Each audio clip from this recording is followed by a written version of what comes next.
The klaxon alarm pierced through Nellis Air Force Base at 0347 hours, its urgent wail cutting through the Nevada desert silence like a blade. In the briefing room, Colonel Sarah Mitchell's weathered hands didn't even tremble weapon as she reached for her helmet. At 56 years old, with silver threading through her regulation-cut auburn hair, she had heard that sound over 8,000 times in her 34-year career. But this time was different. This time, every eye in the room was watching. Her, waiting to see if the woman they whispered about behind closed doors would finally crack under pressure. Before we jump back in, tell us where you're tuning in from. And if this story touches you, make sure you're subscribed, because tomorrow, I've saved something extra special for you. The youngest pilot in the squadron, Captain Tommy Rodriguez, barely 28 and fresh from advanced training, glanced at his watch with barely concealed impatience. 3 minutes and 42 seconds from alarm to wheels up was the standard. Sarah had never missed it once in her entire career, but Rodriguez had heard the rumors circulating through the base like wildfire. The old guard was losing their edge. The female pilots from the early integration days were becoming liabilities. Command was looking for reasons to push them toward the exit doors, and tonight might just provide the perfect excuse.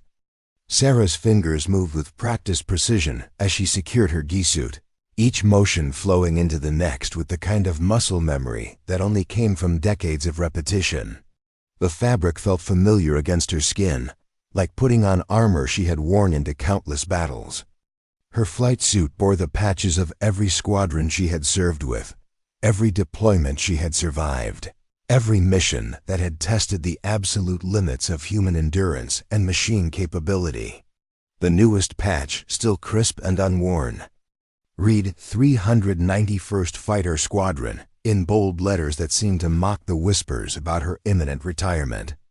The morning that would change everything had started like any other at Nellis Air Force Base. Sarah Mitchell arrived at the squadron building at 0530, just as she had every day for the past 3 years since her assignment to the 391st Fighter Squadron. The desert air was crisp and clean, carrying the familiar sense of jet fuel, hydraulic fluid, and the peculiar metallic tang that seemed to permeate every military installation she had ever served on. She walked with the confident stride of someone who had earned every step through fire, literally and figuratively. The guard at the main gate, Staff Sergeant Williams, snapped to attention as she approached. Williams had been stationed at Nellis for 7 years and had watched Sarah's reputation grow to almost legendary status among the enlisted personnel. She was the pilot they pointed to when young airmen asked what it meant to be the best of the best. Her safety record was immaculate, her performance ratings consistently perfect, and her ability to handle the most challenging aircraft in the Air Force inventory was unquestioned by everyone who had ever flown with her. "Morning, Colonel Mitchell," Williams said, his voice carrying the kind of respect that couldn't be faked or forced. "Beautiful day for flying, ma'am." Sarah paused, as she always did, to exchange a few words with the young sergeant. She had learned early in her career that the enlisted personnel were the backbone of any successful military operation, and treating them with dignity and respect was not just the right thing to do, it was essential for mission success. "Indeed. It is, Sergeant Williams.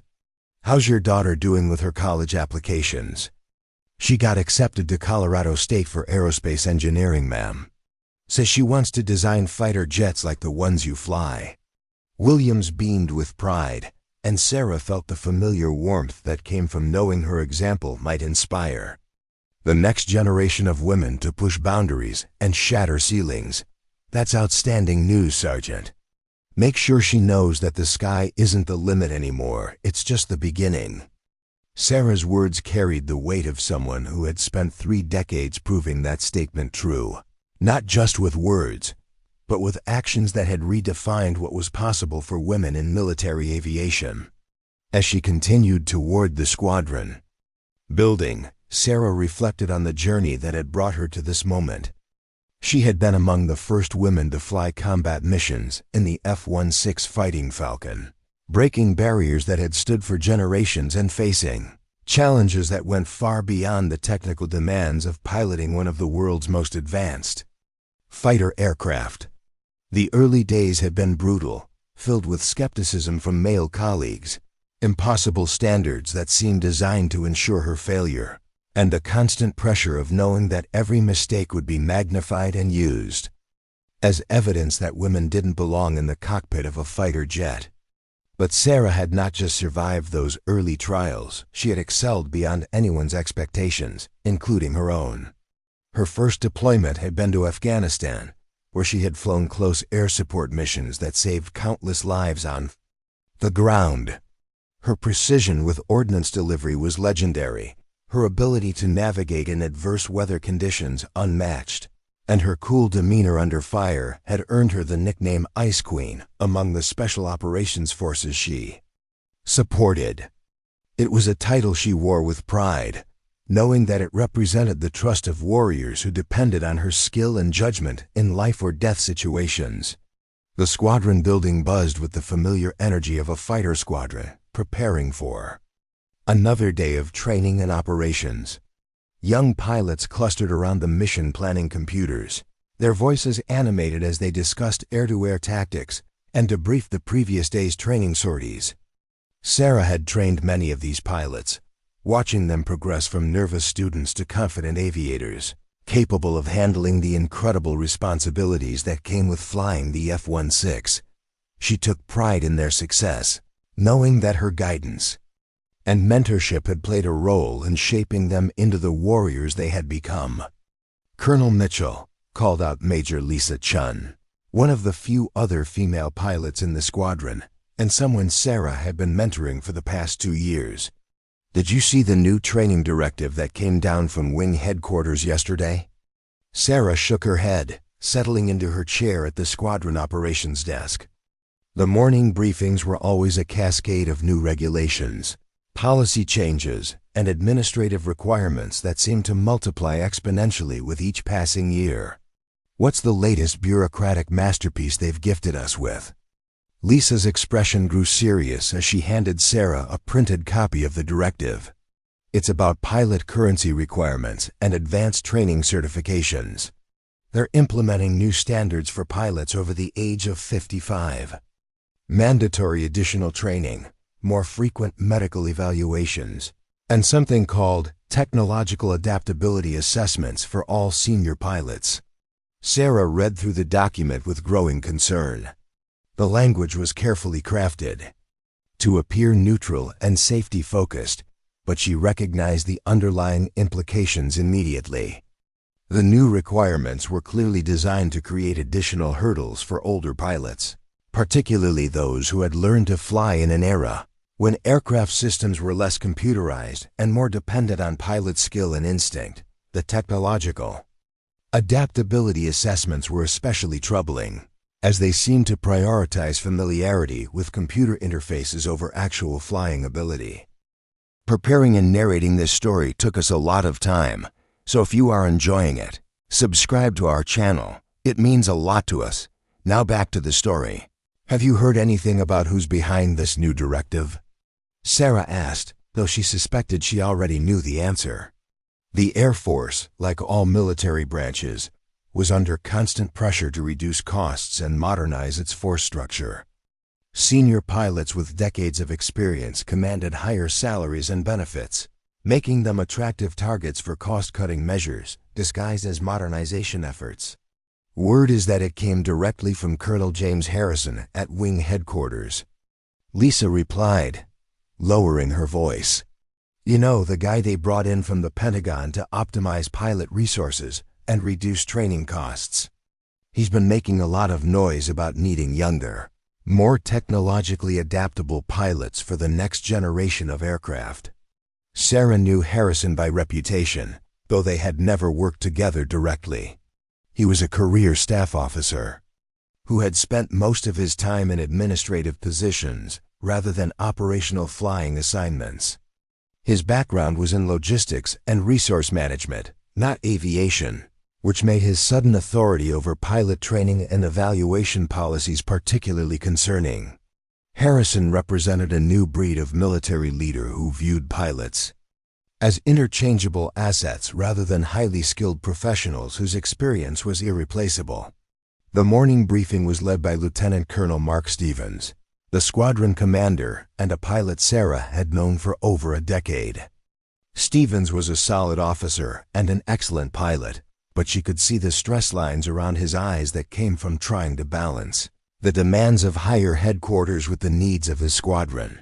He had been caught in the middle of the growing tension between the old guard pilots and the new administrative leadership that seemed determined to reshape the Air Force's pilot force according to spreadsheet calculations rather than operational reality. "All right, everyone settle down," Stevens called out, his voice carrying the authority of command, but also a weariness that spoke to the challenges he was facing. "We've got a full training schedule today with air-to-air combat exercises, starting at 0800 and continuing through 1600. Weather is clear, visibility unlimited, perfect conditions for pushing the envelope and testing our limits." He paused, glancing around the room at the assembled pilots. "I also need to address the new training directive that some of you have already heard about. Starting next month, all pilots over the age of 55 will be required to complete additional certification training and undergo enhanced evaluation procedures. I know this is frustrating for some of our more experienced pilots, but we need to approach this professionally and demonstrate that experience and skill matter more than age." Sarah felt the eyes of the younger pilots turning toward her, and she maintained her composure despite the anger building inside her chest. She had faced discrimination and skepticism throughout her career, but this felt different. This wasn't about proving that women could fly fighters. That battle had been won years ago.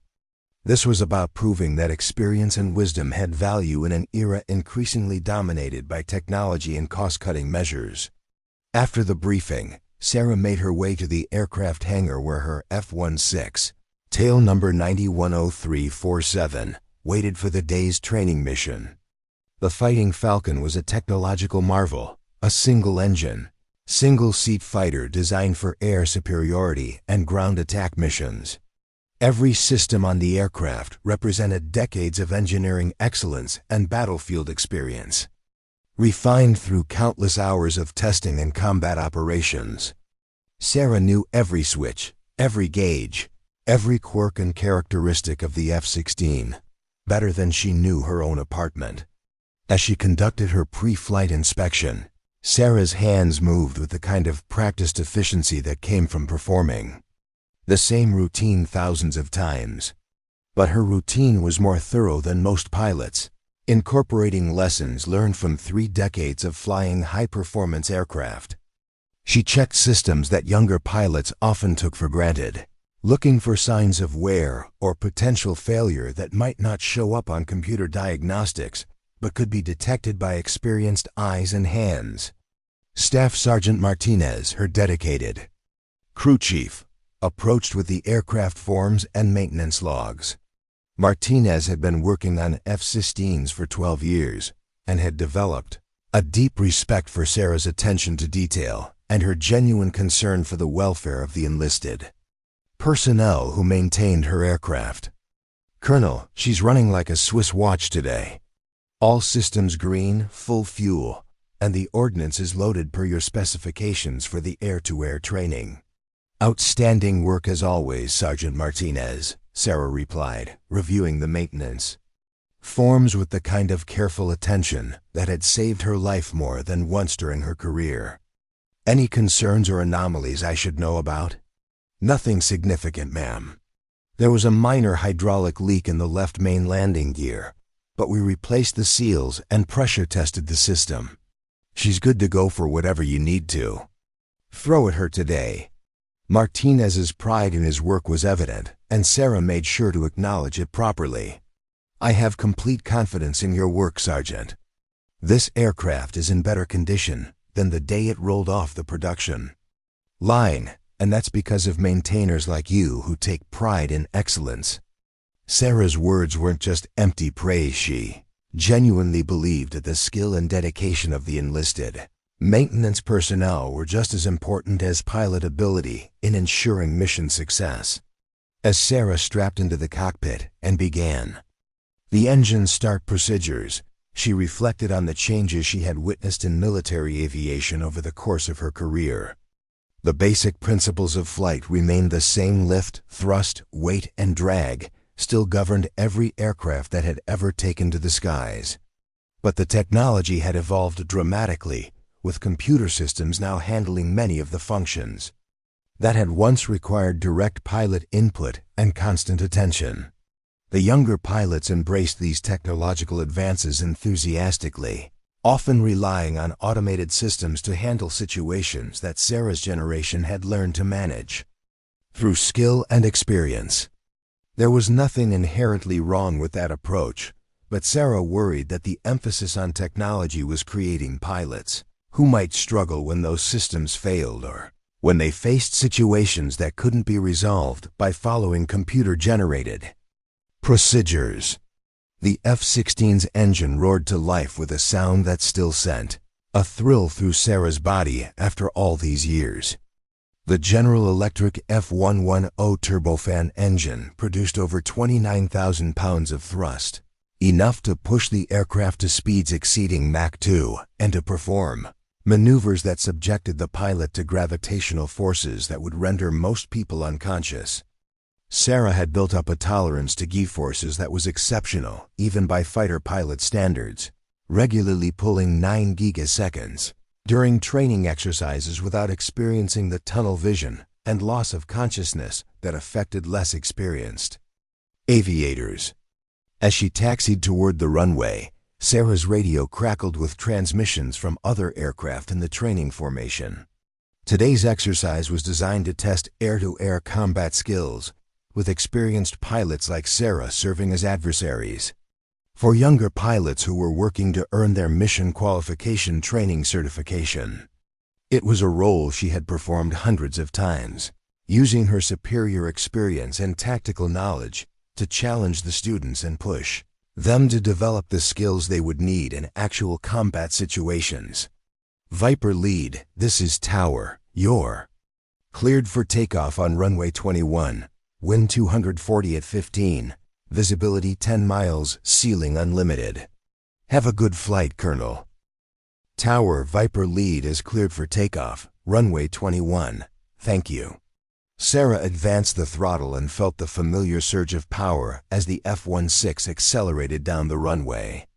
The moment of liftoff was still magical after all these years, that instant when the laws of physics submitted to human ingenuity and mechanical precision, lifting her from the Earth into her natural element.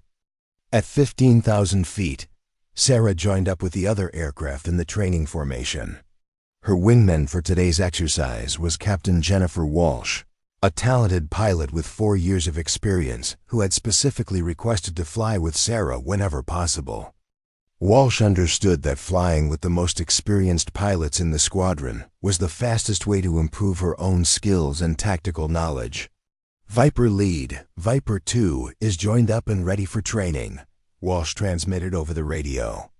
Her F-16 sliding smoothly into formation position beside Sarah's aircraft. Copy, Viper 2. Today we're going to work on defensive counter-air tactics against multiple bogies. Remember, the key is situational awareness and energy management. Don't get target fixated on any single adversary. Keep your head on a swivel and maintain your tactical geometry.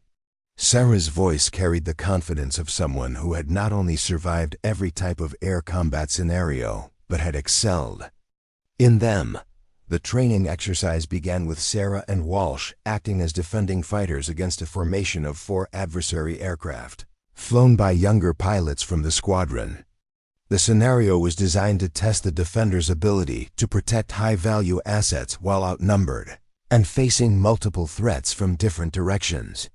It was exactly the kind of complex, high-stress situation that separated experienced pilots from those who were still developing their tactical skills. As the adversary formation approached from the northwest, Sarah's eyes constantly scanned the sky around her aircraft, using a combination of radar information and visual acquisition to build a complete picture of the tactical situation. Her hands moved smoothly across the controls, making constant small adjustments to her aircraft's position and energy state to maintain the maximum number of tactical options available to her. Viper lead has radar contact, bearing 320 range. 25 miles, 4 bogies in fighting wing formation. Sarah transmitted, her voice calm and professional despite the complexity of the developing engagement. Viper 2, take the northern pair. I'll handle the southern elements. Maintain mutual support and don't let them separate us. The engagement that followed was a masterclass in tactical aviation. Sarah used every bit of her experience and knowledge to outmaneuver opponents who were 25 years younger and flying identical aircraft. She employed vertical maneuvers that maximized her aircraft's energy advantages, used defensive positioning that forced the adversaries to make tactical mistakes, and demonstrated the kind of three-dimensional thinking that could only come from decades of combat training and actual operational experience. When one of the adversary pilots attempted to execute a high-G climbing turn to gain an advantageous position behind Sarah's aircraft, she responded with a defensive maneuver that showcased exactly why experience mattered more than youth or technological familiarity. She rolled her RAF-16 inverted and pulled hard into a negative G dive that forced blood from her head toward her feet, a maneuver that would have caused most pilots to black out or become disoriented. Sarah's G-suit inflated automatically, squeezing her legs and abdomen to help maintain blood flow to her brain, but she was also using breathing techniques and muscle contractions that she had perfected over thousands of hours of high-G flying. As her aircraft screamed toward the desert floor at over 500 miles per hour, she maintained perfect control and situational awareness, setting up for a tactical reversal that would turn the tables on her pursuer. At the precise moment when her energy state and geometric position were optimal, Sarah executed a rolling pullout that subjected her to over 8 gigaseconds of positive gravitational force. Her vision grayed at the edges and her body felt as though it weighed nearly half a ton, but her hands remained steady on the controls and her mind stayed focused on the tactical problem she was solving. The maneuver was so perfectly executed that it caught her young adversary completely off guard, reversing their positions and giving Sarah a clear shot opportunity. Fox 2, Viper lead has a simulated AIM-9 shot on Bandit 3, Sarah transmitted, indicating that she had achieved a missile lock and would have scored a kill in actual combat. The engagement had lasted less than 3 minutes, but it had demonstrated a level of tactical excellence that left the younger pilots both impressed and somewhat humbled. After the training exercise concluded and all aircraft had safely returned to base, Sarah found herself in the squadron debriefing room, reviewing the engagement with the pilots who had participated. The debriefing was as important as the flight itself, providing an opportunity to analyze what had worked, what hadn't, and what lessons could be learned to improve future performance. Captain Rodriguez, the young pilot who had been checking his watch that morning, raised his hand during the discussion. Colonel Mitchell, that defensive maneuver you used against my attack, I've never seen anything like that in the training manuals. Where did you learn to do that? Sarah smiled, remembering her own early days when every flight was a learning experience and every debriefing revealed new aspects of tactical aviation that she had never considered. That maneuver came from a combination of things, Captain Rodriguez. Partly from training I received early in my career when we spent more time on basic aircraft handling and energy management. Partly from actual combat experience where I learned that the textbook solutions don't always work in real-world situations. And partly from 34 years of constantly studying and refining my understanding of how to extract maximum performance. From the F-16, she paused, looking around the room at the faces of the young pilots who would carry the traditions and excellence of the Air Force into the future. The most important thing to remember is that the aircraft is just a machine. A very sophisticated and capable machine, but still just a machine. The difference between good pilots and great pilots isn't the technology they can operate, it's their ability to think tactically, maintain situational awareness under extreme stress, and make the right decisions when every second counts and there's no time for hesitation. Major Chun spoke up from the back of the room. "Colonel, do you think the new training requirements and technological assessments will help pilots develop those kinds of skills?" The question hung in the air like a challenge, and Sarah could feel the attention of every person in the room focusing on her response. She knew that her answer would be remembered and possibly repeated, so she chose her words carefully. Technology is a tool, and like any tool, it's only as good as the person using it. The danger comes when we start believing that technology can replace experience, judgment, and fundamental flying skills. A computer can calculate optimal attack geometries and recommend tactical maneuvers, but it can't feel the subtle changes in aircraft handling that warn of an impending stall. It can't read the intentions of an adversary pilot or anticipate his next move based on hundreds of previous engagements. Sarah stood up, her flight suit still bearing the sweat stains and creases that came from pulling high Gs in a demanding training exercise. The pilots who will be most successful in the future will be those who can seamlessly integrate advanced technology with fundamental flying skills and tactical knowledge. That integration doesn't happen overnight, and it can't be learned from a computer screen or a simulator. It requires years of experience, thousands of hours of flight time, and the kind of wisdom that can only come from facing every conceivable challenge and emergency that military aviation can present. As the debriefing concluded and the pilots began to disperse, Sarah noticed Captain Rodriguez lingering behind. He approached her with the kind of nervous respect that young officers showed when they wanted to ask a senior leader for advice but weren't sure if they would be imposing. "Colonel Mitchell, could I ask you something privately?" Rodriguez's voice carried a sincerity that reminded Sarah of her own early career, when she had sought out mentors who could help her navigate the challenges of military aviation. "Of course, Captain. What's on your mind?" "I've been hearing rumors about changes coming to the squadron, about some of the senior pilots being encouraged to retire early. I wanted you to know that a lot of the younger pilots, myself included, think that would be a huge mistake. We learn more from flying with experienced pilots like you than we do from any classroom training or computer simulation." Rodriguez paused, seeming to gather his courage. "Is there anything we can do to help fight against these changes?" Sarah felt a warmth in her chest that had nothing to do with the Nevada desert heat. This young officer was willing to risk his own career advancement to support pilots who had mentored and trained him. It was exactly the kind of loyalty and integrity that made the Air Force special, and it reminded her why she had dedicated her life to military service. "Captain Rodriguez, the best thing you and the other young pilots can do is continue to excel in your training and demonstrate that the combination of experience and youth makes the entire squadron stronger. Focus on becoming the best pilots you can be, and don't let politics or bureaucracy distract you from that mission." Sarah's words carried the weight of 3 decades of leadership experience. As for the other issues, there are proper channels for addressing concerns about policy changes, and I assure you that those channels are being utilized. What Rodriguez didn't know, and what Sarah hadn't shared with anyone in the squadron, was that she had already begun building a case to challenge the new requirements.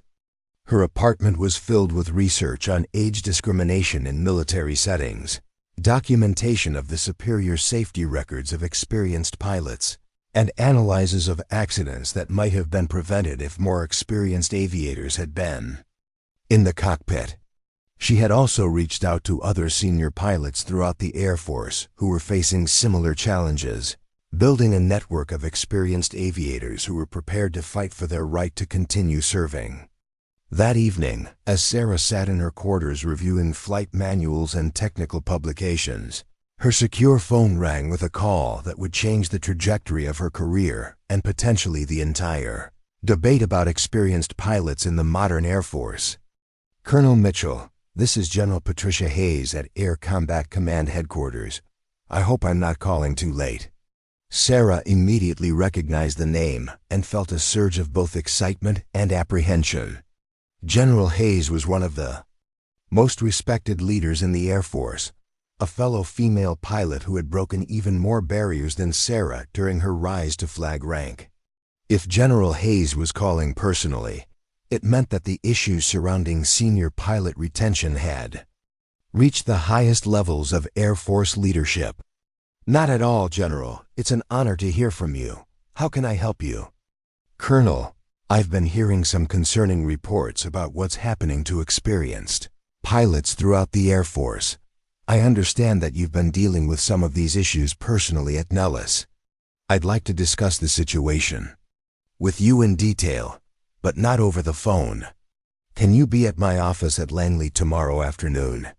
Sarah's mind raced as she considered the implications of such a meeting. General Hayes wouldn't be calling unless she believed that the situation was serious enough to require intervention at the highest levels. Absolutely, General. I can catch the first flight out in the morning. Excellent. And Colonel? Bring whatever documentation you've been gathering. I have a feeling we're going to need every piece of evidence we can get our hands on. As Sarah hung up the phone, she felt the familiar mixture of anticipation and determination that had carried her through every major challenge of her career. The battle for the future of experienced pilots in the Air Force was about to begin in earnest, and she was going to be at the center of it.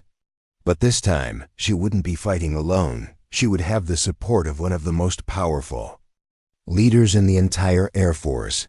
The next morning, as she prepared to leave for Washington, Sarah looked out at the flight line where the F-16s sat ready for another day of training and operations.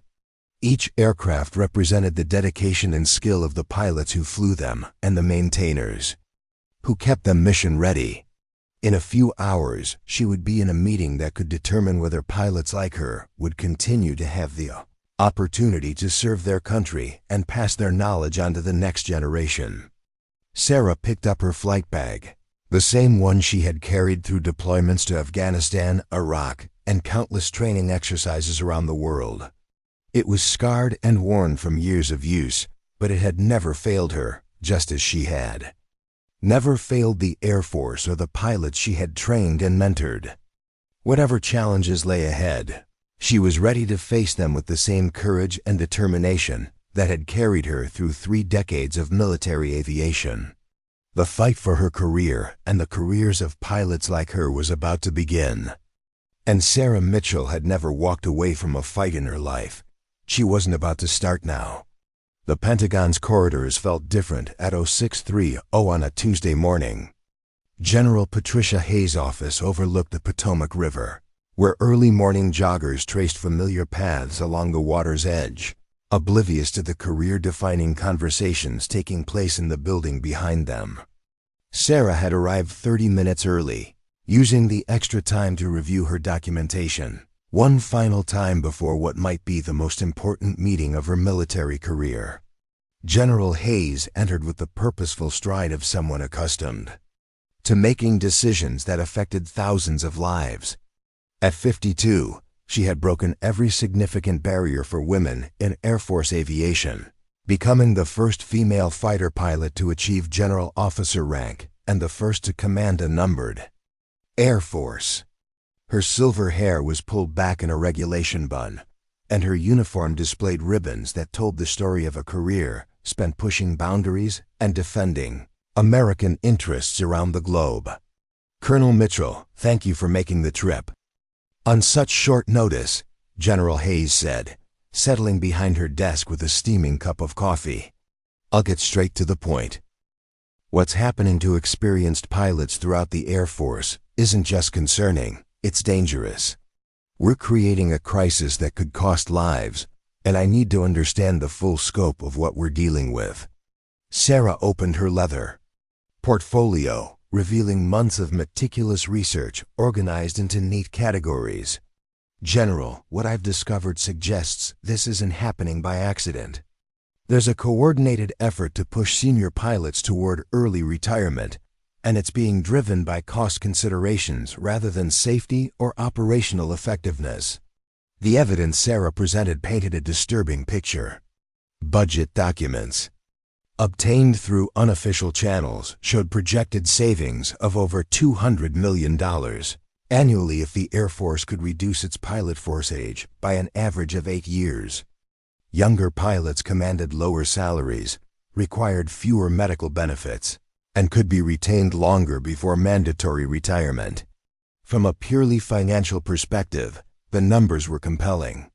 The problem is that the financial analysis completely ignores the operational impact, Sarah continued, spreading out accident reports and safety statistics across the general's desk. I've identified 17 incidents in the past 2 years where pilot experience was a critical factor in preventing catastrophic outcomes. In 12 of those cases, the pilot in command had over 20 years of experience. In the 5 cases where less experienced pilots were involved, the outcomes were significantly worse. General Hayes studied the documents with the focused attention of someone who understood that statistics represented real lives lost or saved. One report detailed an engine failure during takeoff at Bagram Airfield in Afghanistan, where a veteran pilot with 28 years of experience successfully returned to base despite multiple system failures and enemy ground fire. Another described a mid-air collision avoidance maneuver over the Pacific that required split-second decision-making based on decades of tactical knowledge. Colonel, this data is compelling, but I need to understand how widespread this issue is. Are we talking about isolated incidents at a few bases, or is this a systemic problem throughout the Air Force? Sarah pulled out a thick folder containing correspondence from pilots across the globe. I've been in contact with senior pilots at 18 different installations, from Alaska to Okinawa. The pattern is identical everywhere. New evaluation criteria that emphasize computer skills over flying ability. Training requirements that favor pilots who grew up with video games and smartphones. Medical standards that create additional hurdles for pilots over 55. And administrative pressure to accept early retirement packages. The most damning evidence came from internal Air Force personnel. Center documents that had been leaked by sympathetic staff officers who were concerned about the direction of pilot force management. The documents revealed explicit guidance to commanders about identifying high-cost, low-adaptability personnel for early separation. While the language was carefully crafted to avoid direct references to age discrimination, the intent was unmistakable. General Hayes leaned back in her chair, her expression growing darker as she processed the implications. Patricia, this is worse than I thought. If these documents became public, the congressional hearings alone would destroy careers and undermine confidence in Air Force leadership. But more importantly, we're talking about a policy that could get people killed.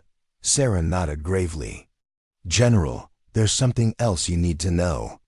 I've been scheduled for a mandatory evaluation next week that's designed to identify pilots who lack technological adaptability. Based on what other senior pilots have told me about these evaluations, they're rigged to ensure failure. The test emphasizes computer interface skills and digital system management over actual flying ability. Have you seen the specific evaluation criteria? Not officially, but I have a source who provided me with the scoring rubric. Sarah handed over a document that made General Hayes' jaw tighten with anger. The evaluation gave minimal weight to flight performance, aircraft handling, or emergency response capabilities. Instead, it focused heavily on speed of navigation through computer menus, familiarity with touchscreen interfaces, and ability to interpret complex digital displays under time pressure. This is insane, General Hayes muttered, scanning the scoring criteria. They're testing pilots like they're evaluating candidates for a software development position. Where's the assessment of stick and rudder skills? Where's the evaluation of tactical decision-making under stress? How does any of this relate to actually flying fighters in combat? Sarah had been asking herself the same questions for weeks. General, I think the real agenda is to create a justification for forcing out senior pilots. If they can document that experienced aviators fail standardized evaluations, they can claim the retirements are based on performance rather than age. It provides legal cover for what amounts to systematic discrimination. The conversation was interrupted by a knock on the door. General Hayes' aide entered with a message that caused the general's expression to shift from concern to alarm. Ma'am, there's been an incident at Langley Air Force Base. An F-22 Raptor experienced multiple system failures during a training exercise. The pilot attempted to follow computer-generated recovery procedures, but the aircraft departed controlled flight. The pilot ejected safely, but the aircraft was destroyed. Sarah felt a chill run down her spine. The F-22 was the Air Force's most advanced fighter, equipped with the kind of sophisticated computer systems that the new evaluation criteria prioritized. If a pilot trained on these systems had been unable to recover from an emergency, it suggested that technological familiarity might not be as important as traditional flying skills when things went wrong. Get me the preliminary incident report as soon as it's available, General Hayes ordered. And schedule a secure video conference with the Langley Wing Commander for 1400 hours. I want to know exactly what happened and whether this incident is related to the pilot training issues we've been discussing. After the aide left, General Hayes turned back to Sarah with a new urgency in her voice. Colonel, I need you to understand something. What we're discussing today goes beyond your individual career, or even the careers of other senior pilots. We're talking about the fundamental question of how the Air Force prepares its aviators for combat. If we're wrong about the value of experience versus technological familiarity, people die. If we're right and the current leadership is wrong, people die anyway because we failed to stop a dangerous policy. Sarah had been wrestling with the same realization for months. Her fight wasn't just about her right to continue flying it. It was about ensuring that future Air Force pilots would have the experience and mentorship necessary to handle the life and death situations that defined military aviation. General, what do you need from me? I need you to go through with your evaluation next week, but I want you documenting everything. I'm assigning Captain Maria Santos from the Inspector General's office to observe the evaluation unofficially. She'd be there as a trainee, but should actually be gathering evidence about the evaluation process and criteria. If the test is as biased as we suspect, we'll have the documentation needed to challenge the entire program. General Hayes stood and walked to the window overlooking the Potomac. I'm also going to make some calls to colleagues at other major commands. If this issue is as widespread as your research suggests, there are other general officers who need to be aware of what's happening. We may need to coordinate a response that goes all the way to the Chief of Staff. The mention of potentially involving the Air Force's highest-ranking officer made Sarah realized just how serious the situation had become. General Hayes wasn't just concerned about individual cases of discrimination. She was worried about a systemic problem that could undermine the entire Air Force's ability to maintain combat readiness. Colonel, there's one more thing I need to discuss with you, General Hayes said, returning to her desk. I've received reports that some senior pilots who have challenged these new policies have found themselves facing additional scrutiny, surprise, inspections of their personal conduct, reviews of their training records going back years, even questions about their family finances. Have you experienced anything like that? Sarah had been wondering when someone would ask that question. Nothing official yet, but I've noticed some unusual interest in my activities. Last week, someone from the base security office asked my crew chief about my pre-flight procedures, claiming they were conducting a routine security review. 2 days ago, I received a notice that my security clearance was being updated, which requires a new background investigation.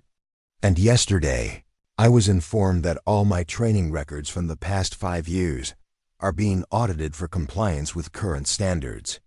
They're building a case against you, General Hayes said grimly. The strategy is to find any minor infraction or procedural deviation that can be used to justify disciplinary action. If they can't force you out through the evaluation process, they'll try to create other grounds for separation. The realization that her opponents were willing to use such tactics only strengthened Sarah's resolve. She had spent her entire career maintaining the highest standards of personal and professional conduct, precisely because she knew that any mistake would be magnified and used against her. If they were now actively searching for ways to discredit her, it meant they saw her as a genuine threat to their agenda. General, I want you to know that I'm prepared for whatever they throw at me.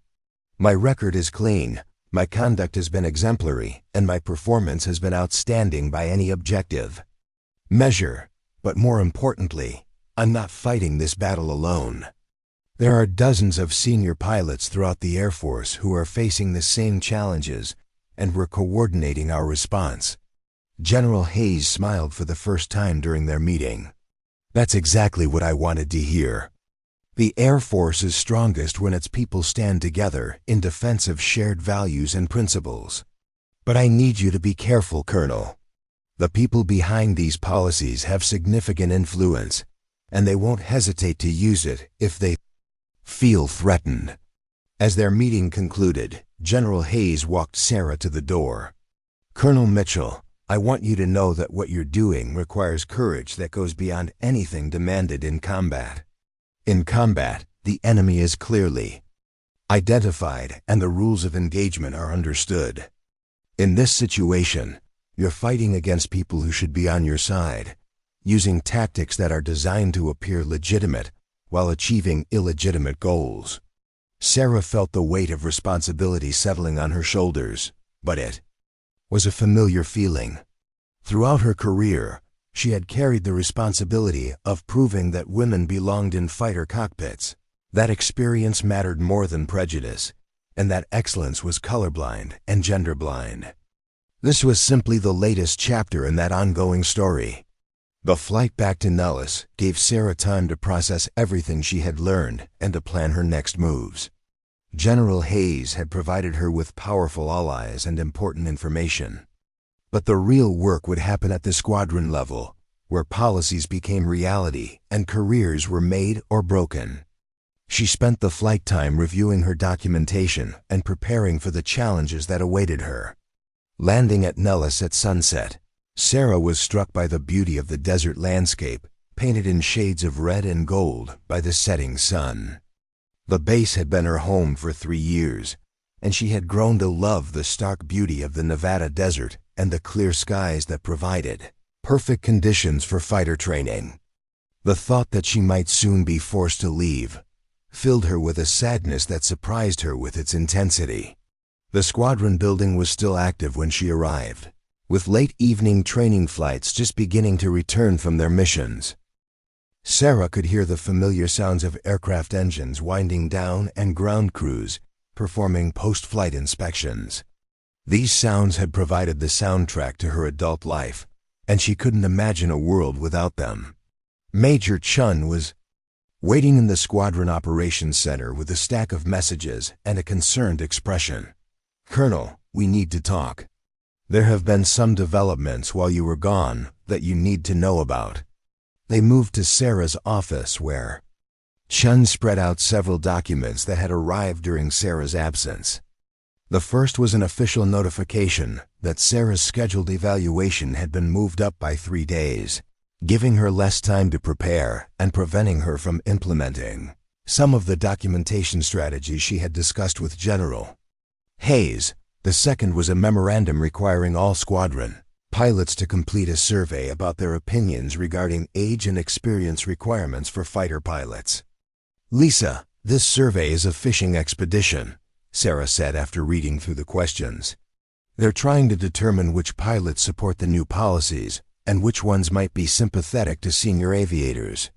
Anyone who expresses concerns about pushing out experienced pilots will probably find themselves facing additional scrutiny." The most disturbing development was a report from Captain Rodriguez, who had been approached by someone claiming to be conducting research for a graduate thesis on pilot training methodologies. The supposed researcher had asked detailed questions about Sarah's teaching methods, her opinions about modern aircraft systems, and her interactions with younger pilots. Rodriguez had grown suspicious when the questions became increasingly personal and potentially compromising. "Colonel, I think they're building a file on you," Chun said quietly. Rodriguez isn't the only one who's been approached. 3 other pilots have reported similar contacts, all asking questions that seem designed to gather negative information about your leadership style or training methods. Sarah felt a familiar anger building in her chest, the same feeling she had experienced when male pilots had questioned her ability to handle fighters or when commanding officers had suggested she wasn't tough enough for combat deployments. But this anger was different. It was colder and more focused, the kind of controlled fury that could be channeled into precise action. "Lisa, I want you to document every one of these contacts. Names, dates, specific questions asked, and any identifying information about the people making the inquiries. If they want to play hardball, we'll show them what a real investigation looks like." Sarah's voice carried the authority of someone who had commanded in combat and wasn't intimidated by bureaucratic warfare. The next morning brought additional evidence that the campaign against senior pilots was escalating. Sarah arrived at work to find that her parking space had been reassigned to a visiting instructor pilot, forcing her to park in a remote lot normally used by transient personnel. Her access card had been mysteriously deactivated, requiring her to wait at the squadron entrance until someone could let her in. Most significantly, she discovered that her name had been removed from the duty roster for the upcoming Red Flag exercise, the Air Force's premier air combat training event. Red Flag was more than just a training exercise. It was the ultimate test of pilot skill and tactical knowledge, where the best aviators from around the world gathered to face the most challenging and realistic combat scenarios possible. Sarah had participated in 12 Red Flag exercises during her career, serving as both a student and an instructor. Her exclusion from the roster was clearly intended as both a professional slight and a message that her time in the spotlight was ending. Lieutenant Colonel Stevens called Sarah into his office before the morning briefing, his expression reflecting the uncomfortable position he found himself in as a middle manager caught between competing pressures. Stevens was a good officer and a skilled pilot, but he lacked the experience and political savvy to navigate the complex situation that was developing around senior pilot retention. "Sarah, I need to discuss some changes to your flight schedule and responsibilities," Stevens began, avoiding direct eye contact. "Starting next week, you'll be transitioning to a more administrative role, focusing on curriculum development and policy review rather than active flying duties." The words hit Sarah like a physical blow. Being grounded was the worst punishment that could be inflicted on a pilot, worse than demotion or even dismissal from the service. Flying wasn't just her job, it was her identity, her passion, and her contribution to national defense. Taking away her flying duties was equivalent to cutting off her oxygen supply. "Mark, what's the justification for this change?" Sarah asked, struggling to keep her voice level despite the emotional turmoil she was experiencing. "My flight performance has been exemplary. My safety record is perfect, and my students consistently exceed training standards. What possible reason could there be for grounding me?" Stevens fidgeted with the papers on his desk, clearly uncomfortable with the message he was being forced to deliver. The directive came from Wing Headquarters. "Colonel Harrison believes that your upcoming evaluation requires your full attention, and he doesn't want any training incidents to complicate the assessment process. Once you complete the evaluation successfully, you'll return to normal flight status. Sarah recognized the trap immediately. If she accepted the grounding without protest, it would establish a precedent that could be used to justify permanent removal from flying duties. If she refused or complained too vigorously, it could be used as evidence of insubordination or unwillingness to follow orders. Either way, her opponents would claim victory. "Mark, I want to go on record as stating that this decision is unnecessary and potentially harmful to squadron readiness," Sarah said, choosing her words carefully. "I am fully capable of preparing for my evaluation while maintaining my normal flying duties, just as I have successfully balanced multiple responsibilities throughout my career. However, I will comply with the directive while formally requesting clarification of the criteria for returning to flight status." Stevens looked relieved that Sarah wasn't going to make his life more difficult by refusing to comply. "I appreciate your professionalism, Sarah. I want you to know that this wasn't my decision, and I don't agree with it. But I have to follow orders, just like everyone else." After leaving Stevens' office, Sarah found herself facing a squadron briefing room full of pilots who knew exactly what was happening, but were powerless to intervene. The younger pilots looked uncomfortable and sympathetic, while the few other senior aviators present were expressions of grim recognition. They had all seen this pattern before, in other squadrons and other careers. The only question was whether Sarah would fight back or quietly accept her fate. Captain Rodriguez approached her after the briefing with news that both alarmed and encouraged her. "Colonel, I thought you should know that word about what's happening here has spread to other squadrons. I've been getting calls from pilots at Eglin, Hill, and Shaw asking about the situation and offering their support. There's a lot of anger out there about how senior pilots are being treated." The information confirmed what General Hayes had suspected. The issue wasn't limited to Nellis or even to a few isolated installations. It was a service-wide problem that was creating divisions within the pilot community and undermining morale among experienced aviators. If the situation continued to escalate, it could lead to a crisis of confidence that would affect the Air Force's ability to retain its most experienced personnel.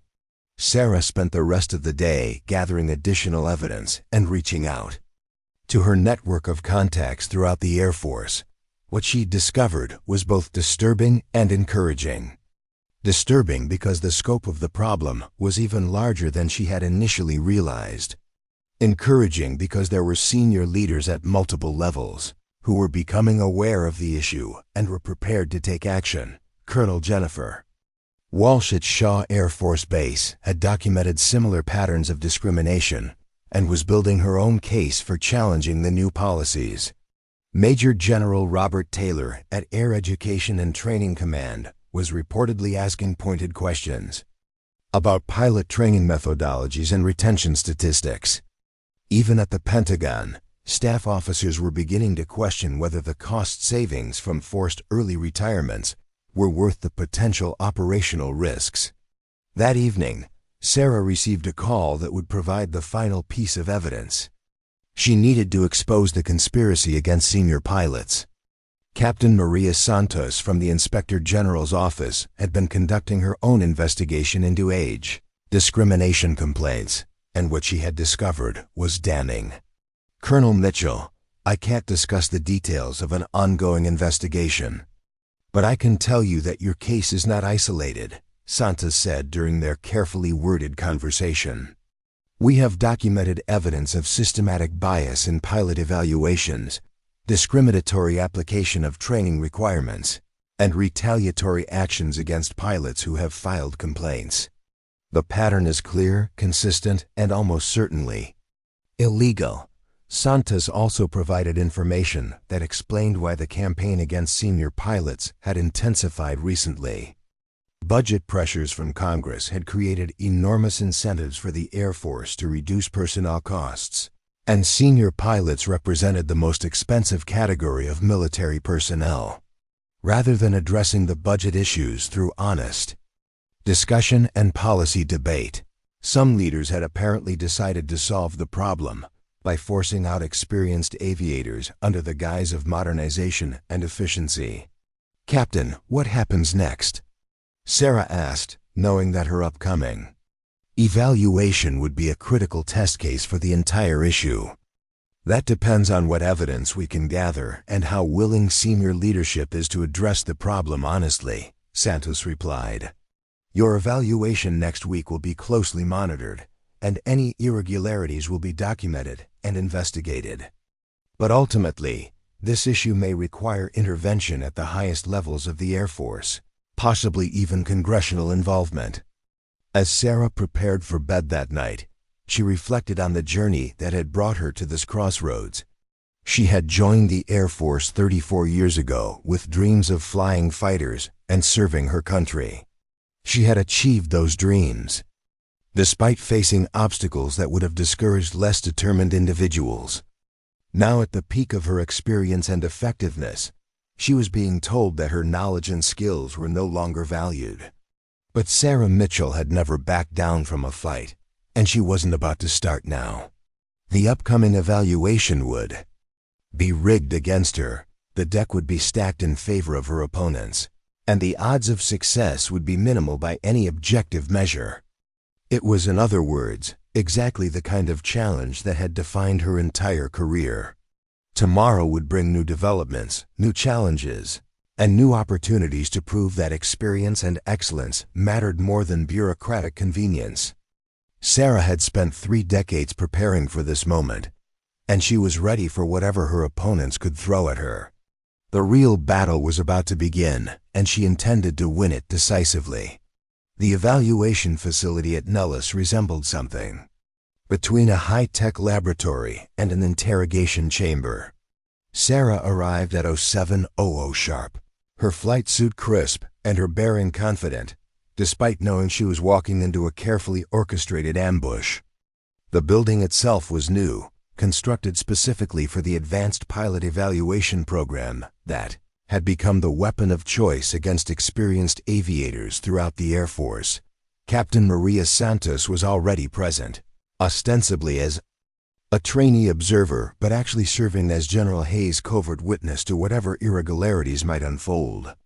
Santos maintained perfect cover, taking notes and asking innocent questions, while her trained investigator's eye cataloged every aspect of the evaluation process that deviated from standard protocols.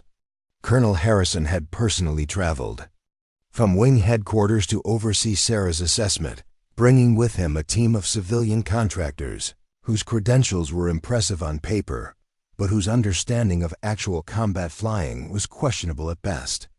The lead evaluator, Dr. Marcus Webb, held advanced degrees in computer science and human factors engineering but had never flown a military aircraft or faced the life-and-death decisions that define fighter pilot operations. "Colonel Mitchell, welcome to the Advanced Pilot Assessment Center," Dr. Webb announced with the enthusiasm of someone unveiling a revolutionary new product. "Today's evaluation will comprehensively test your adaptability to next-generation aviation technologies and your ability to integrate seamlessly with digital flight management systems." Sarah surveyed the testing setup with growing concern. Banks of computer monitors dominated the room, displaying complex interface designs that looked more like video game screens than aircraft instruments. Multiple keyboards, touchpads, and stylus inputs were scattered across workstations that bore no resemblance to any fighter cockpit she had ever seen. This wasn't a pilot evaluation. It was a computer programming aptitude test, disguised as aviation assessment. "Dr. Webb, I noticed that there's no actual aircraft simulator or flight controls visible in this facility," Sarah observed, her voice carrying the polite skepticism of someone who had seen bureaucratic nonsense disguised as innovation before. "How will this evaluation assess actual flying skills or emergency response capabilities?" Webb's smile was condescending in the way that only academics discussing practical applications could achieve. "Colonel, modern fighter aircraft are essentially flying computers. The pilot's primary role is to serve as a systems manager and interface coordinator. Traditional stick and rudder skills are becoming obsolete as automation handles the actual flying tasks. The statement was so fundamentally wrong that Sarah had to suppress the urge to laugh. Every experienced fighter pilot knew that automation was a tool, not a replacement for pilot judgment and skill. In combat situations where split-second decisions meant the difference between life and death, no computer could replace the intuitive understanding of aircraft performance and tactical geometry that came only from years of experience. Colonel Harrison stepped forward with barely concealed satisfaction. Colonel Mitchell, Dr. Webb and his team have developed evaluation protocols specifically designed to identify pilots who can successfully transition to the F-35 Lightning II and future sixth-generation fighter systems. These aircraft require a completely different skill set than legacy platforms like the F-16. Sarah recognized the trap immediately. The F-35 was indeed heavily computerized, but it still required fundamental flying skills when those computer systems failed, or when tactical situations demanded manual intervention. By framing the evaluation around future aircraft requirements, Harrison was attempting to make her expertise appear outdated and irrelevant. "I understand the importance of adapting to new technologies, Colonel Harrison," Sarah replied carefully. "However, I hope the evaluation will also assess the foundational skills that remain critical regardless of the specific aircraft platform. Emergency procedures, spatial awareness, and tactical decision-making don't become obsolete just because the interface changes." Harrison's expression hardened slightly. "Colonel, the evaluation criteria have been carefully developed by experts in aviation psychology and systems integration. I'm confident that any pilot with the necessary adaptability and learning capacity will perform well on this assessment." The first phase of the evaluation began with what Dr. Webb called digital interface proficiency testing. Sarah found herself facing a series of computer screens displaying aircraft system interfaces that changed constantly, requiring her to navigate through multiple menu layers to complete basic tasks like starting engines or configuring communication systems. The interfaces were deliberately confusing, with similar-looking icons performing completely different functions, and menu structures that defied logical organization. Captain Santos, playing her role perfectly, asked innocent questions that highlighted the evaluation's flaws. "Dr. Webb, how closely do these interface designs match actual F-35 cockpit systems?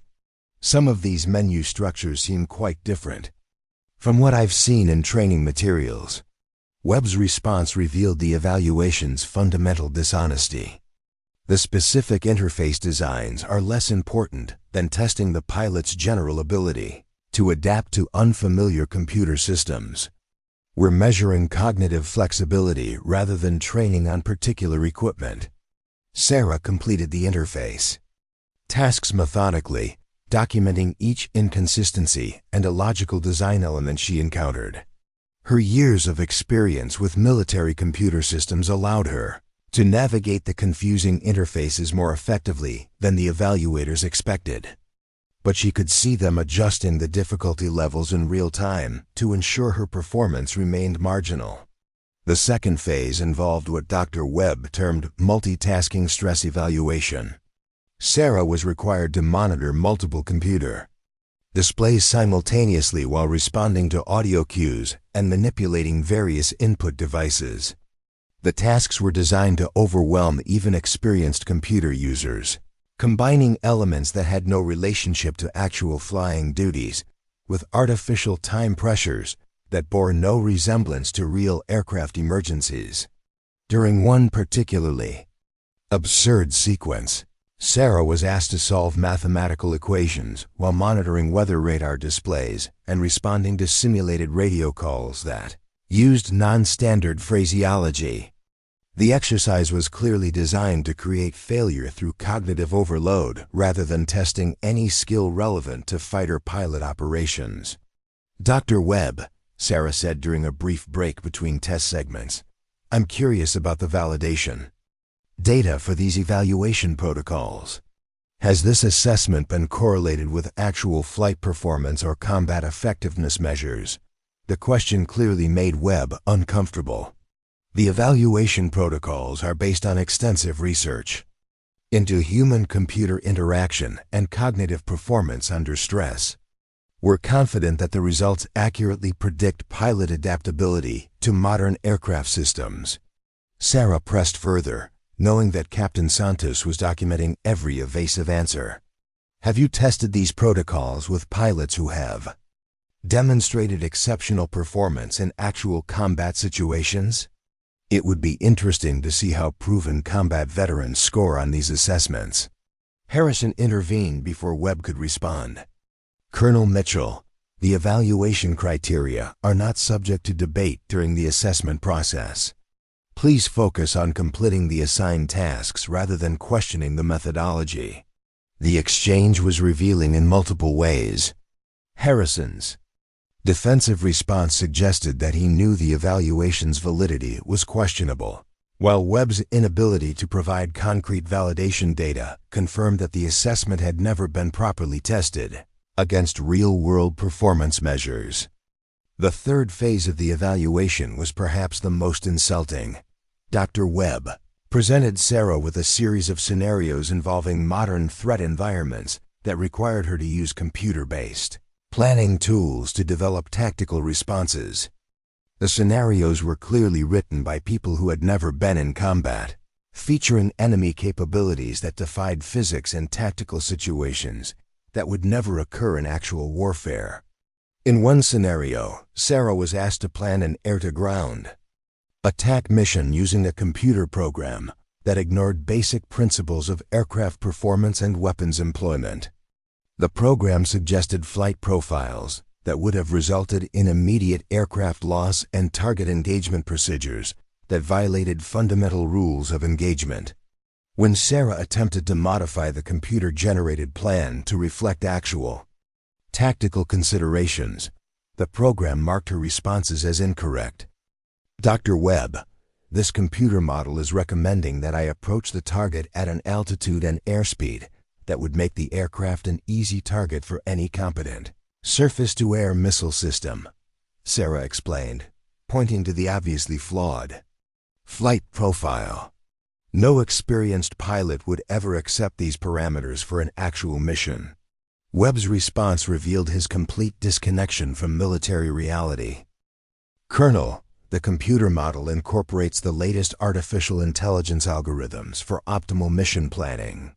Human pilots need to learn to trust automated systems rather than relying on outdated intuitive approaches." Sarah looked at Captain Santos, who was struggling to maintain her composed expression while documenting what amounted to a complete rejection of proven tactical doctrine in favor of untested computer algorithms. The evaluation wasn't just biased, it was actively dangerous, promoting approaches that would get pilots killed in actual combat situations. The final phase of the evaluation was designed to be the coup de grace. Dr. Webb presented Sarah with a simulated emergency scenario that required her to troubleshoot multiple system failures using computer diagnostic procedures. The scenario was clearly rigged, with diagnostic results that contradicted each other, and recommended actions that would have worsened the emergency rather than resolving it. "Colonel Mitchell, the aircraft systems are indicating multiple failures. Please use the computer diagnostic protocols to identify the appropriate recovery procedures," Webb instructed, his voice carrying the satisfaction of someone delivering a carefully prepared trap. Sarah studied the displays and immediately recognized the scenario's fundamental flaw. The computer was recommending that she shut down the aircraft's only remaining functional engine to address a false hydraulic failure warning. Following the computer's guidance would have resulted in total loss of the aircraft and likely pilot death in any real-world situation. "Dr. Webb, I need to clarify something about this scenario," Sarah said, her voice calm despite her growing anger. "The Computer diagnostic is recommending engine shutdown in response to a hydraulic warning that appears to be a false indication. In actual flight operations, this would be considered pilot error resulting in aircraft loss. Webb's response was exactly what Sarah had expected. "Colonel, the evaluation requires you to follow the prescribed computer procedures rather than making independent judgments. Modern aircraft systems are designed to prevent pilot error through automated decision-making." Sarah made her choice in that moment, knowing that her response would be documented and used against her, but also knowing that her integrity as a pilot and leader required her to speak the truth. "Dr. Webb, I cannot and will not follow computer guidance that would result in aircraft loss and potential pilot death. If this evaluation requires me to demonstrate poor judgment and unsafe procedures, then I refuse to complete it." The room fell silent as the implications of Sarah's statement sank in. Colonel Harrison's face flushed with anger, while Dr. Webb looked confused by a response that his computer models hadn't anticipated. Captain Santos continued taking notes, documenting what would become crucial evidence in the investigation that was already underway. "Colonel Mitchell," Harrison said, his voice tight with controlled fury, "your refusal to complete the evaluation constitutes failure to follow direct orders and unwillingness to adapt to modern aviation requirements. This will be reflected in your final assessment and forwarded to appropriate personnel authorities." Sarah stood at attention, her bearing reflecting 3 decades of military discipline and pride. "Colonel Harrison, I understand the consequences of my actions. However, my oath as an officer requires me to place mission accomplishment and troop welfare above personal considerations. I cannot participate in an evaluation that promotes unsafe practices and poor judgment under the guise of technological advancement." As Sarah left the evaluation facility, she felt the familiar mixture of satisfaction and apprehension that came from taking a principled stand against powerful opposition. She had refused to play their game, but she had also given them the excuse. They needed to justify her removal from flying status. The real question was whether the evidence Captain Santos had gathered would be sufficient to expose the evaluation's fraudulent nature before permanent damage was done to her career and the careers of other senior pilots. Captain Santos caught up with Sarah in the parking lot, maintaining her cover while conveying critical information. "Colonel, that was the most professionally courageous thing I've ever witnessed. Everything that happened in there was documented. And I can tell you that the evaluation protocols violate multiple Air Force regulations regarding pilot assessment and safety standards." The validation was encouraging, but Sarah knew that the real battle was just beginning. Harrison and his allies would use her evaluation failure to justify whatever personnel actions they had planned, while simultaneously claiming that her poor performance vindicated their concerns about senior pilot adaptability. The counter-strategy that General Hayes had discussed would need to be implemented immediately if there was any hope of exposing the conspiracy before it succeeded. That afternoon, Sarah received a call that confirmed her worst fears and her highest hopes simultaneously. Colonel Harrison had already initiated paperwork recommending her removal from flying status and referral to a medical evaluation board for possible retirement. At the same time, General Hayes had received the preliminary investigation report from Captain Santos and was preparing to brief the Air Force Chief of Staff on what she termed a systematic threat to Air Force operational readiness and pilot retention. The next 48 hours would determine whether Sarah's career would end in disgrace, or whether her stand against corruption would expose a conspiracy that threatened the entire Air Force pilot force. Either way, she had chosen her path and was prepared to face whatever consequences might follow. The evening news would soon carry reports of unusual activity at the Pentagon, where senior Air Force leaders were conducting emergency meetings about pilot training and retention policies. Congressional staff members were beginning to ask questions about age discrimination complaints from military personnel, while aviation safety experts were expressing concerns about recent training. INCIDENTS involving less experienced pilots. Sarah Mitchell had fired the first shot in what would become a battle for the soul of Air Force aviation, and the reverberations were already being felt throughout the service.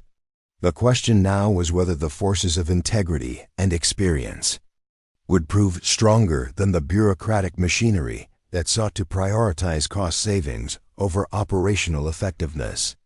The counter-strategy was in motion, the evidence was documented, and the battle lines were drawn. In a few days, Sarah would have the opportunity to demonstrate exactly what 34 years of experience could accomplish when everything was on the line. The ultimate test was approaching, and she intended to prove that some things were more important than bureaucratic convenience and budget considerations. Tomorrow would bring new challenges and new opportunities to show that excellence and integrity could triumph over corruption and incompetence. Sarah had spent her entire career preparing for moments like this, when the stakes were highest and the odds seemed impossible. She had never failed when it mattered most, and she wasn't about to start now. The emergency klaxon pierced the Nevada morning at 0512 hours, but this wasn't a drill. Sarah bolted upright in her quarters as her secure phone buzzed with an urgent message from Wing Operations. A civilian airliner with 247 passengers aboard had declared an in-flight emergency 30 miles northeast of Las Vegas, requesting immediate fighter escort and assistance. Both engines were failing, hydraulic systems were compromised, and the aircraft was losing altitude rapidly over mountainous terrain. Within minutes, Sarah was racing toward the flight line, her grounding order temporarily suspended by the magnitude of the crisis. The base commander himself had made the call, overriding Colonel Harrison's administrative restrictions in favor of operational necessity.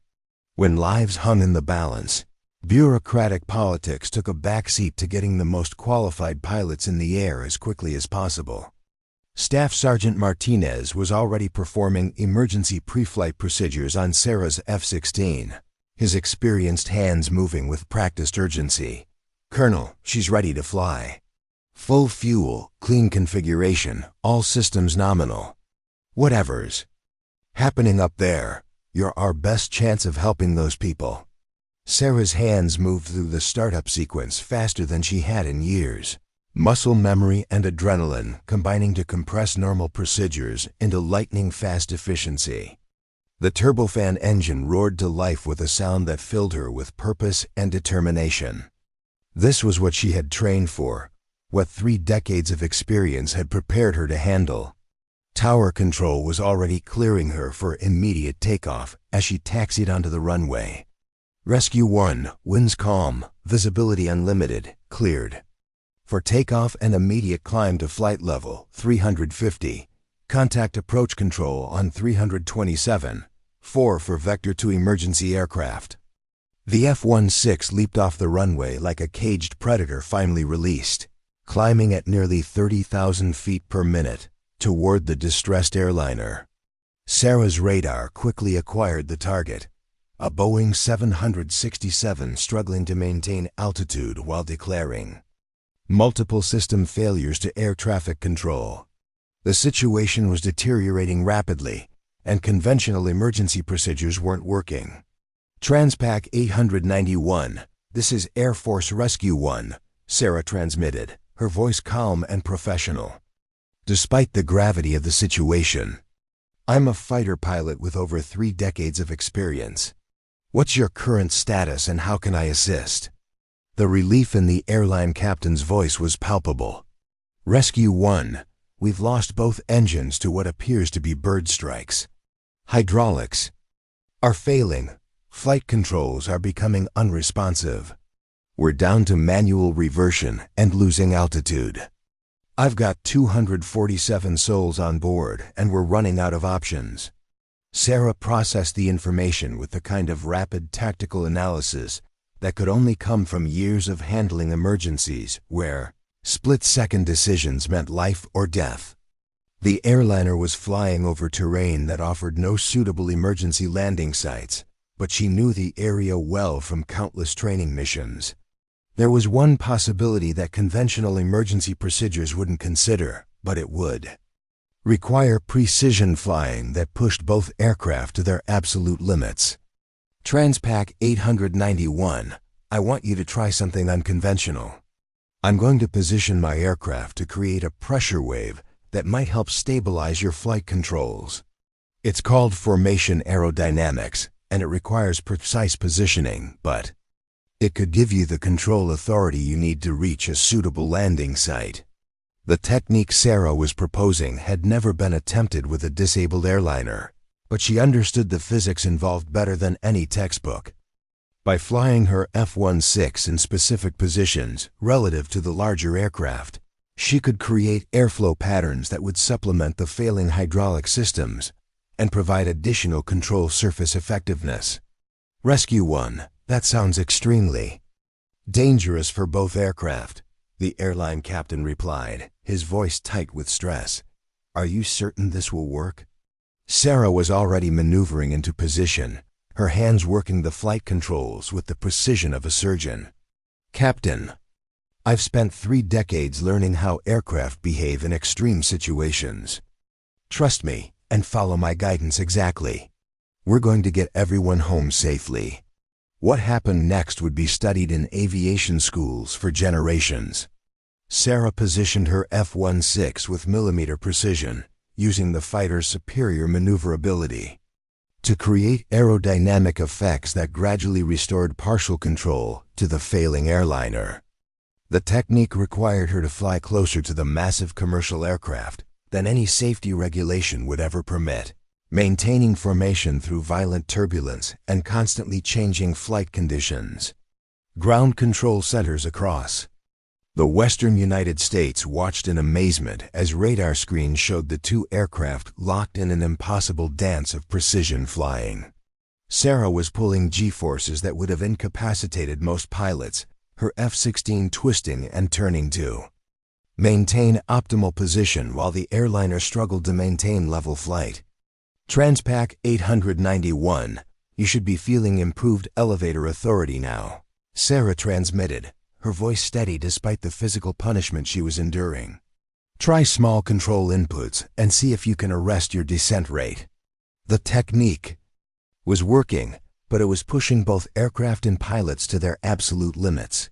Sarah's G-suit was working overtime to maintain blood flow to her brain as she pulled sustained forces exceeding 8 gigaseconds, far beyond what most pilots could tolerate. Her vision was graying at the edges, but her hands remained rock steady on the controls. Rescue 1, it's working.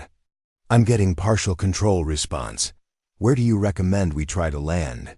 The airline captain's voice carried new hope, but Sarah knew the most challenging part was still ahead. McCarran International Airport in Las Vegas was the closest suitable runway, but reaching it would require threading the airliner between mountain peaks while maintaining the delicate formation. Flying that was keeping the aircraft controllable. Sarah began plotting a course that would use natural terrain features to their advantage, calling upon geographic knowledge gained from years of low-level training flights through Nevada's desert canyons. Transpac 891, follow my lead through the mountain pass ahead. We're going to use the terrain to create additional lift and help maintain your airspeed. Stay in close formation and don't make any sudden control inputs.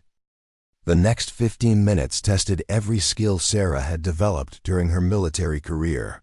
She guided the disabled airliner through mountain passes at altitudes that left no margin for error, using her intimate knowledge of desert winds and terrain effects to supplement the aircraft's failing systems.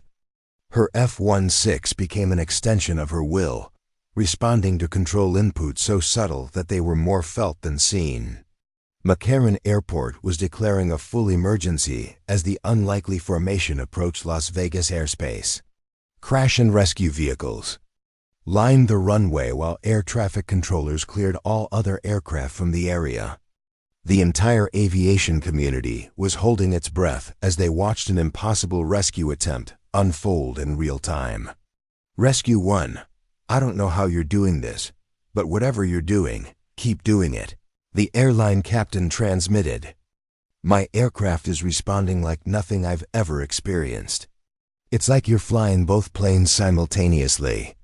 Sarah was indeed flying both aircraft, using aerodynamic principles that existed in the gray area between science and art.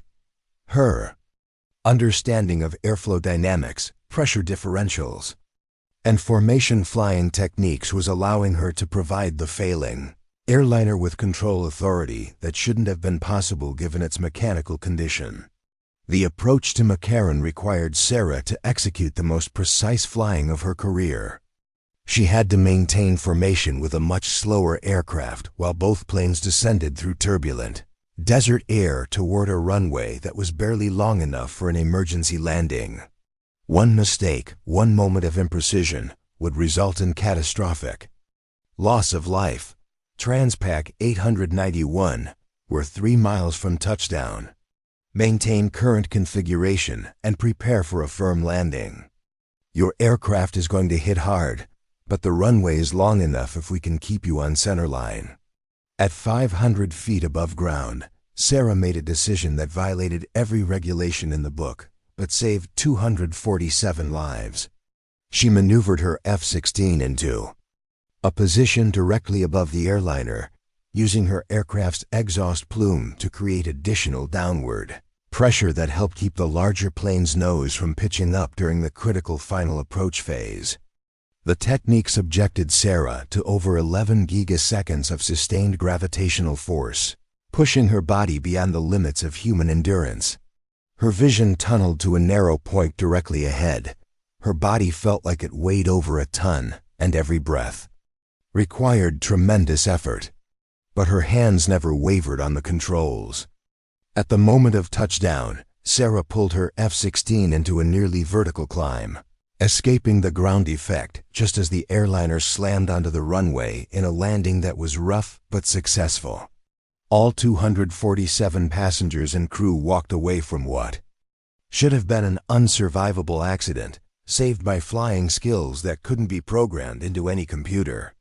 As Sarah circled overhead, watching emergency vehicles surround the safely landed airliner, she felt the profound satisfaction that came from using 3 decades of experience to accomplish something that no amount of technology could have achieved. The rescue had required human judgment, intuitive understanding of aircraft behavior, and precision flying that existed far beyond the capabilities of any automated system. The radio calls that followed confirmed what Sarah already knew. The impossible had been accomplished through the application of skills that some people claimed were obsolete. Every major news network was already reporting the story. Aviation experts were calling it the greatest display of airmanship in commercial aviation history, and accident investigators were struggling to understand how such a rescue had been possible. General Hayes was waiting on the flight line when Sarah taxied back to her parking spot, her expression mixing pride, amazement, and vindication. Word of the rescue had already reached the Pentagon, where emergency meetings were being convened to discuss the implications for pilot training and retention policies. Colonel Mitchell, what you did today was impossible according to every computer model and simulation we have, General Hayes said as Sarah climbed down from her cockpit. You just saved 247 lives using skills that some people claim are no longer relevant in modern aviation. Sarah's flight suit was soaked with perspiration. Her face was marked with the pressure bruises that came from extreme G-forces, and her hands were still trembling slightly from the physical demands of the rescue. But her voice was steady and confident as she responded. General, that's what 34 years of experience looks like when everything goes wrong, and there's no computer program to provide the solution. Those passengers are alive because someone remembered that flying is about more than managing computer systems. Within hours, the story had reached Congress, where the House Aviation Subcommittee was demanding immediate hearings on pilot training and age discrimination in the military. Colonel Harrison had been quietly reassigned to a Desk job pending investigation, while Dr. Webb's evaluation program was suspended indefinitely. The conspiracy to force out experienced pilots had collapsed under the weight of its own short-sightedness. Captain Rodriguez was among the first to congratulate Sarah when she returned to the squadron building. "Colonel, the entire pilot community is talking about what you did today. You've proven that experience and skill matter more than any computer program or evaluation protocol." 3 months later, Sarah stood before a packed auditorium at the Air Force Academy, addressing the newest class of pilot trainees. Her presentation wasn't about computer interfaces or technological system. It was about the fundamental principles of aviation that transcended any particular aircraft or era. "The most important thing you can learn as pilots is that your aircraft, no matter how advanced, is just a tool," she told the eager young faces staring back at her. "Technology will continue to evolve. Computer systems will become more sophisticated. But the basic principles of flight and the importance of human judgment will never become obsolete." Sarah had been promoted to Brigadier General and assigned to head a new task force on pilot training and retention. Her mission was to ensure that future Air Force pilots would receive the kind of comprehensive training that combined technological proficiency with fundamental flying skills. The experience versus technology debate had been settled decisively in favor of balance and wisdom. The rescue of Transpac 891 had become a case study taught in military academies worldwide, demonstrating that some capabilities couldn't be replicated by machines or learned from textbooks. Sarah's career had been vindicated in most dramatic way possible, proving that excellence and integrity ultimately triumphed over bureaucratic convenience and cost-cutting measures. As she looked out at the next generation of military aviators, Sarah felt confident that the lessons learned from her battle would help ensure that future pilots would have access to the mentorship and experience necessary to handle whatever challenges awaited them. The sky belonged to those who understood that flying was both an art and a science, requiring the perfect combination of human skill and technological capability. The story of Colonel Sarah Mitchell had become legend. But more importantly, it had changed the way the entire Air Force thought about pilot training and the value of experience. Sometimes the greatest victories were achieved not through political maneuvering or administrative manipulation, but through the simple act of doing the job with excellence and integrity when it mattered most. Up next, you've got 2 more standout stories right on your screen. If this one hit the mark, you won't want to pass these up. Just click and check them out.